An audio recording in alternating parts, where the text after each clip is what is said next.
हमारे साथ बातचीत करने के लिए विश्व हिंदू परिषद के अध्यक्ष आलोक कुमार जी। सर, आज वक्फ जो संशोधन एक्ट बना था उसको लेकर सुप्रीम कोर्ट में चैलेंज किया गया था। सुप्रीम कोर्ट का फैसला आया है कि उस पर रोक फिलहाल नहीं लगाई गई है, अंतरिम आदेश दिया है। इसको आप किस तरह से देखते हैं? ये अंतरिम आदेश है, इंटरिम ऑर्डर है, और कोर्ट ने कहा है कि हमने अभी मामला सुना नहीं है, सुनेंगे तब फैसला करेंगे। तब तक के लिए उन्होंने कुछ बातें बताई हैं। मैं समझता हूँ कि उन बातों से एक बार ध्यान से हमें देखना चाहिए। जैसे एक्ट में लिखा था कि जो व्यक्ति 5 साल से मुस्लिम धर्म का पालन कर रहा है वही वक्फ में ज़मीन दे सकता है। सुप्रीम कोर्ट ने कहा कि ये तो ठीक है कि 5 साल वाला नियम है, इस नियम को स्वीकार किया है, पर यह कहा है कि राज्यों ने इस संबंध में एक रूल्स बनाने चाहिए, स्कीम फ्रेम की जानी चाहिए, जिससे ये तय किया जा सके कि ये आदमी 5 साल से पालन कर रहा है कि नहीं। और जब तक वो रूल्स फ्रेम नहीं होते तब तक इस नियम को लागू नहीं किया जा सकता। तो इस प्रोविज़न को स्टे नहीं किया है, केवल राज्य सरकारों को रूल्स बनाने के लिए कहा है। दूसरा ये था कि अगर कोई वक्फ सरकारी संपत्ति पर है, एनक्रोचमेंट है, तो उसको वक्फ में से निकालना पड़ेगा।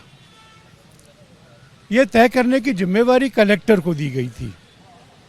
सुप्रीम कोर्ट ने इस धारा को बनाए रखा है, पर कहा है कि कलेक्टर निर्णय नहीं कर सकता, निर्णय ट्राइब्यूनल करेगा, हाई कोर्ट करेगी। और इसलिए जब तक ट्राइब्यूनल या हाई कोर्ट ये निर्णय नहीं करते कि ये ज़मीन सरकारी है कि नहीं, तब तक डीरजिस्टर नहीं होगा। और कोर्ट ने आगे कहा तब तक वक्फ उसको एलियनेट भी नहीं कर सकता, ट्रांसफ़र भी नहीं कर सकता, बेच भी नहीं सकता। यह जो कहा गया था कि उसमें बोर्ड में और काउंसिल में नॉन मुस्लिम्स भी होंगे, सुप्रीम कोर्ट ने इसको स्टे नहीं किया है। उन्होंने सरकार से कहा है कि ये कोशिश की जानी चाहिए कि हिंदू नॉन मुस्लिम उसमें रहें तो रहें, पर सीईओ जो है, चीफ एग्जीक्यूटिव ऑफिसर, वो मुसलमान हो तो अच्छा रहेगा, ठीक रहेगा। मैं समझता हूँ ये अंतरिम आदेश बहुत सधा हुआ आदेश है। ये वक्फ एक्ट के प्रोविजंस पर आगे बढ़ने की राह बनाता है, कुछ सावधानियाँ बताता है, कुछ संशोधन करता है। इसलिए हमको आखिरी फैसले का इंतजार करना चाहिए। जब ये पूरा बिल संसद से पास हो रहा था तो तमाम तरह के विरोध इसको लेकर विपक्षी दलों ने किए थे, तमाम तरह की बातें कही गई थी।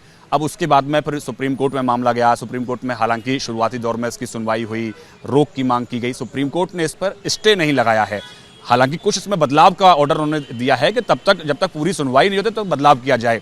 तो इस पूरे आदेश को आप किस तरह से देखते हैं? मैं संतुष्ट हूँ। ये सधा हुआ आदेश है। ये बिल के ऑपरेशन को, कानून के ऑपरेशन को किसी भी तरह से रोकता नहीं है, कुछ सावधानियां जोड़ता है उसमें।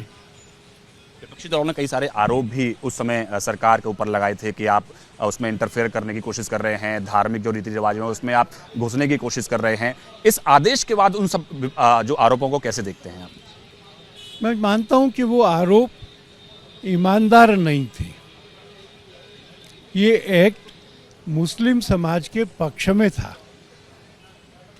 जो ट्रस्ट की प्रॉपर्टी है उसका सही और उचित उपयोग धार्मिक कामों के लिए हो, यह सुनिश्चित करने के लिए था। उसकी आय का हिस्सा महिलाओं को भी मिले जो तलाकशुदा हैं या जिनके पास में साधन नहीं है, उसके लिए था। ट्रस्ट को जो भूमि दान दी जाती है वह भूमि का टाइटल क्लियर हो, उसके लिए था। सब मिलाकर के ये एक ऐसा था जो सधा हुआ है। और सुप्रीम कोर्ट ने भी उसके इम्पॉर्टेंट प्रोविजंस पर कुछ एडवर्स नहीं कहा है। अब आगे जब सुप्रीम कोर्ट में इसकी पूरी तरह सुनवाई होगी तो किस तरह की उम्मीद आप कोर्ट से करते हैं? मुझे लगता है कि this bill is within the constitutional powers of the parliament. It is a bona fide attempt to streamline कि ट्रस्ट की संपत्तियों को और ट्रस्ट के कानून को अच्छा बनाया जाए, मुसलमानों के हित में बनाया जाए, मजहब के अनुकूल बनाया जाए। मैं सोचता हूं कि सुप्रीम कोर्ट इसके पक्ष में निर्णय देगा। धन्यवाद हमसे बात करने के लिए। कैमरा पर्सन निखिल रस्तोगी के साथ पवन गौड़, एबीपी न्यूज़, दिल्ली।